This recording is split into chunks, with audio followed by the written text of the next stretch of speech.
Okay. Oh. All right, everybody.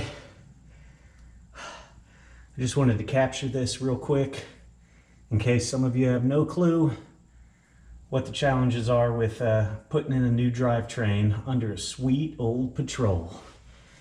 This is the issue right here. And here's how you figure out what you can do, I've been told. All right, so you got the rear drive shaft. That would normally mount up right there if it were all screwed in. Bada bing. You pop this on here like you seen in the first video. Just like that. I'm gonna face it towards me though so I can read it. And yeah, I see that it's just under 10. It's like 9 degrees. Well, check this out. You disconnect that end and then you rotate this around till you find the shallowest angle you have while it's still, you know what I'm trying to say.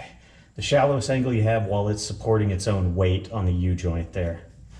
All right, so like if you go this way, it'll hang lower, but that doesn't matter. You want it to be the shallowest, which is when the knuckle here is horizontal on the drive shaft connection and vertical on the other part of the flange. You know what I'm talking about. The point is find it. It's right there. All right. Now you just got to lift it up a little bit.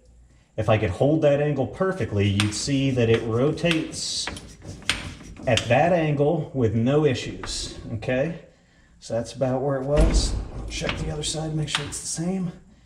Yep. Okay. So now you pop this mug back on there. And I see what's the angle when it's totally resting on itself. Stupid thing coming apart. There we go. Man, that's crazy. I didn't even know that that was the articulation point there. It goes in and out of itself like that. I knew it had to extend. Didn't know how. Anyway, learned something. All right, so here's what I'm looking at. 28 degrees at full limp. So that means in order to fully articulate, there we go, 25 degrees is my limit with this U-joint. Okay, turn it around. Probably can't read it from there. It's about 25 degrees. So see how much lower that can go compared to where it was originally mounted? That means I've got some option here. Now the shorter you go with the drive shaft, the more the angle is going to change when the suspension flexes.